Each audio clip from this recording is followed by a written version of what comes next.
శ్రీమాత్రే నమః. ఈరోజు వీడియోలో మనము చాలామంది ఎక్కడ మోసపోతున్నాం తెలుసా? అంటే మీరన్నా కానీ నేనన్నా కానీ ఎవరమైనా సరే అంటే మనము ఈ శివశక్తులు కానీ ఈ కొత్తగా దేవుడు వచ్చేవాళ్ళు ఎవరిని నమ్మి మోసపోతున్నారు? అసలు ఎవరిని నమ్మాలి అంటే ఫస్ట్ మీరు ఇవి అంటే మనిషి యొక్క ఆకారాన్ని చూస్తున్నారా, లేకపోతే మనిషి యొక్క ధరిస్తున్న బట్టలు కానీ లేకపోతే ఏవన్నా వాటిని చూస్తున్నారా, లేకపోతే మనిషి యొక్క గుణగణాలు చూస్తున్నారా? అసలు ఏమి చూసి మనము ఒక మనిషిని నమ్ముతున్నాము అంటే ఇప్పుడు చూడండి, శివశక్తులలో మనము ఒక దేవుడి గురించి మాట్లాడుకుంటున్నాం కాబట్టి ఇప్పుడు ఒక శివశక్తులు చూడండి, వాళ్ళ కాళ్ళకు కడాలి ఇంతింతలావు కడాలు ఒక 5-6 వేసుకుంటారు కదా, అవి చూస్తాం. ఫస్ట్ చేతులకు కూడా మనకు గాజులు వేసుకున్నట్లు కూడా కడాలు ఒక్కొక్కరు ఈ నుంచి ఈడి వరకు వేసుకుంటారు. అదొకటి. ఈ కడాలి ఈ దండగడాలు కూడా బాగా ఇక్కడ వరకు వేసుకుంటారు, అవి చూస్తాము.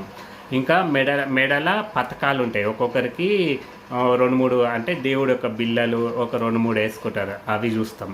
ఇంకా వాళ్ళ ప్రవర్తన చూస్తాము, అంటే వాళ్ళ యొక్క వేషధారణ చూస్తాము. వాళ్ళు ఏం చేస్తుంటారు, మంచి అంటే ఏ ఒక కలరు పంచలు అవి వేస్తుంటారు.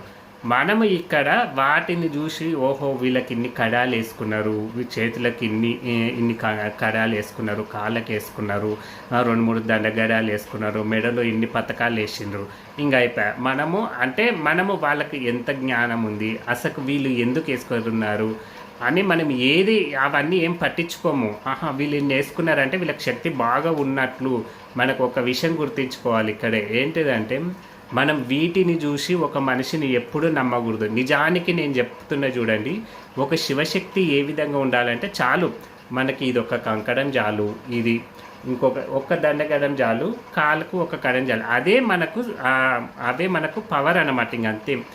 ఇంకా అయితే మనం ఒక్కొక్కరు 2-3 వేసుకుంటారు కదా, అవి ఎందుకు వేసుకుంటారంటే ఇది మనకు అఘోర శాస్త్రంలో ఉంటుంది.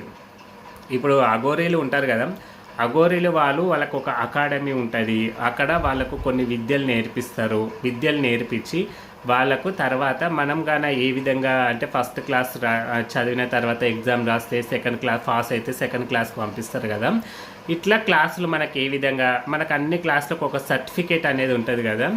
ఇది కూడా వాళ్ళు అఘోరి శాస్త్రంలో అఘోరి వాళ్ళు ఏం చేస్తారంటే వాళ్ళు ఒక అఘోరి మనము చేరినప్పుడు వాళ్ళు మనకు కొన్ని శిక్షణలు ఇస్తారు, కొన్ని పరీక్షలు పెడతారు. అవన్నీ నెగ్గుతుంటే వాళ్ళు ఒక్కొక్క కడాన్ని మనకు కాలుకు కానీ చేతుకు కానీ వేస్తారు. అంటే అది ఒక అకాడమీ అన్నమాట. ఇక్కడ మనం ఏం చేస్తున్నాము, మనం ఏం చేయట్లేదు, మనకి ఎవరు పరీక్ష పెట్టడం లేదు, ఏం పెట్టట్లేదు కదా, మనకు ఎంత విద్య వస్తుందో మనకే తెలియదు.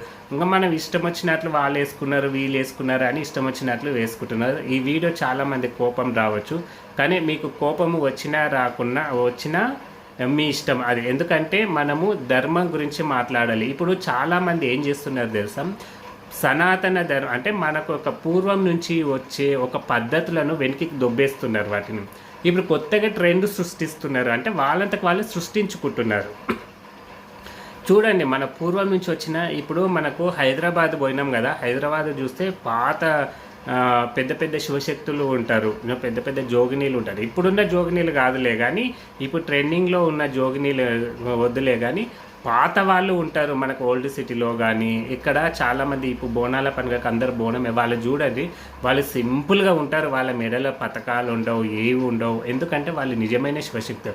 ఏదో ఒక కంకణము కాలుకు ఒకటి వేసుకుంటారు, బోనాలు ఎత్తుతారు. వాళ్ళు అంటే అసలైన శివశక్తులు ఆ విధంగా ఉండాలి. ట్రెండ్ ఏదో మేము అందట్లో పెద్దగా అనిపించాలని ఇలా ఇష్టం వచ్చినట్లు చేస్తున్నారు, అంటే అది కాదు మనకు.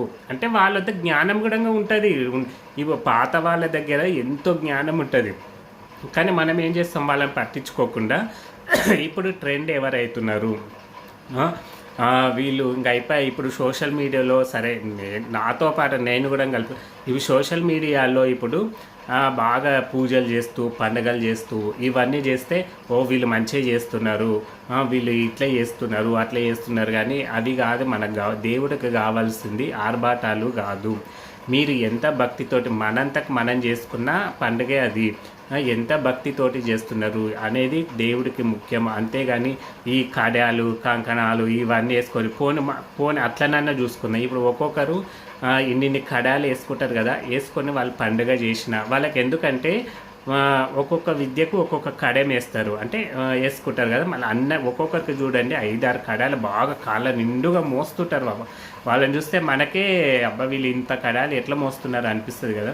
మళ్ళీ వాళ్ళ దగ్గరికి పోయిన వాళ్ళకు నిమిషంలో అంటే మళ్ళీ సెకండ్ ఇప్పుడు మనం ఒక సమస్య నుంచి పోయినాం వాళ్ళ దగ్గరికి, నెక్స్ట్ టైము మళ్ళీ ఆ సమస్య తీరిపోవాలి మనం పోయినామంటే. కానీ మళ్ళీ ఆ సమస్య మళ్ళీ అదే విధంగా ఉంది అంటే వాళ్ళకి విద్య లేనట్లు, అవన్నీ లేనట్లు. నేను ఒకటే చెప్తున్నాను, మీరు ఇవన్నీ చూసి మోసపోకండి. వాళ్ళకు ఎంత జ్ఞానం ఉంది, వాళ్ళు ఏ విధంగా చెప్తున్నారు అంటే ధర్మానుసారంగా చెప్తున్నారా లేకపోతే వాళ్ళకు అనుగుణంగా చెప్పుకుంటున్నారా. కొంతమంది వాళ్ళకు అనుగుణంగా చెప్పుకుంటుంటారు కదా, అంటే మనం గ్రహించుకోవాలన్నమాట. నన్నైనా మీరు గ్రహించుకోవాలి, ఎందుకంటే ఏది చెప్తుండు, ఇది ధర్మంగా ఉందా, లేకపోతే ఇప్పుడు మన పూర్వకాలం నుంచి వచ్చే వాళ్ళ నుంచి చెప్తున్నాడా లేకపోతే ఈయన ఏమైనా కొత్తగా చెప్తున్నాడా అనేది అందరినీ పరిశీలించుకోవాలి. మనము పరిశీలన చేసిన తర్వాతనే ఆ వ్యక్తి నమ్మాలి. అంతేగాని ఇప్పుడు నడుస్తున్న ట్రెండ్ని బట్టి దాన్ని బట్టి మనం నమ్మినాము అంటే ఎక్కడ మన సమస్యలు తీరవు. చూడండి, ఎక్కడ వాళ్ళ దగ్గరికి తిరగడమే సరిపోతుంది కానీ ఒక్క సమస్య కూడా పరిష్కారం అనేది దొరకదు. కాబట్టి అంటే మనము వీటిని చూసి మోసపోకూడదు అని నేను చెప్తున్నాను. ఎందుకంటే ఇక్కడ లేదు, అవి మన శివశక్తులు అంతంత కడాలు వేసుకోవడము అవన్నీ లేవు. ఎందుకంటే ఇది మనము శివశక్తులు వేరు, జోగినీలు వేరు. జోగినీలు ఇంకా చాలా సింపుల్గా ఉంటారు తెలుసా. వాళ్ళు అసలు దాని గురించి నేను అంటే శివశక్తులు ఏ విధంగా ఉండాలి, జోగినీలు ఏ విధంగా ఉండాలి, అసలు జోగినీలకు పేరు ఎలా వచ్చింది అనేది నేను వీడియోలో క్లియర్గా చెప్తానన్నమాట. అయితే ప్రస్తుతానికి మనము ఇలాంటి వాటిని చూసి వాళ్ళకి వీటిని చూసి వీళ్ళకి ఇన్ని శక్తులు ఉంటాయి, అన్ని శక్తులు ఉంటాయేమో, వీళ్ళకి అమ్మవారే పూర్తి ఆవాహం అయ్యిందేమో అనేది ఏమీ ఉండదు. మీరు వాళ్ళను ఏ విధంగా చెప్తున్నారో మన పరిశీలన మనం చేసుకోవాలి. అడ్డగోలిగా నమ్మి వాళ్ళకు పైసలు దానం చేసి నేను చెప్పేది ఒకటే, ఎవ్వరికి కోపం వచ్చినా సరే కానీ ఇప్పుడున్న సమాజంలో డబ్బుకు చాలా విలువ ఉంది. అంటే ఒక్కసారి 10 రూపాయలు బయటికి పోయినామంటే ఆ 10 రూపాయలు సంపాదించుకోవడానికి మనము చాలా కష్టపడాలి. కాబట్టి మనం డబ్బులు వృధా చేసుకోకూడదు. మీ ఇంట్లోనే నేను చెప్పేది ఒకటే, మన ఇంట్లో ఉన్న మనం నమ్ముకున్న దేవుడే మనల్ని కాపాడుతాడు. కానీ ఎంత పెద్ద శివశక్తి అయినా ఎవరైనా సరే, ఏ గురువు అయినా సరే మనల్ని కాపాడలేడు. కాకపోతే మనకు ఒక మార్గం అనేది చెప్తాడు, అంటే పలానా సమస్యకి ఇలా చేసుకో అని చెప్తాడు. అంతేగాని ఆ గురువులు చెప్పినా కానీ ఒక్కొక్కసారి మనకు తేడా, అంటే గురువు ఒకటి చెప్తే మనకి ఇంకొకటి అయ్యే అవకాశం కూడా ఉంది. అందుకే మనము ఫస్ట్ మన ఇంట్లో ఉన్న దేవుని నమ్ముకోవాలి, మనం పూజిస్తున్న దేవుని నమ్ముకోవాలి. మనకి ఏ దేవుడు వస్తున్నా ఆ దేవుడిని నమ్ముకుంటేనే మన జీవితం అనేది బాగుపడుతుంది.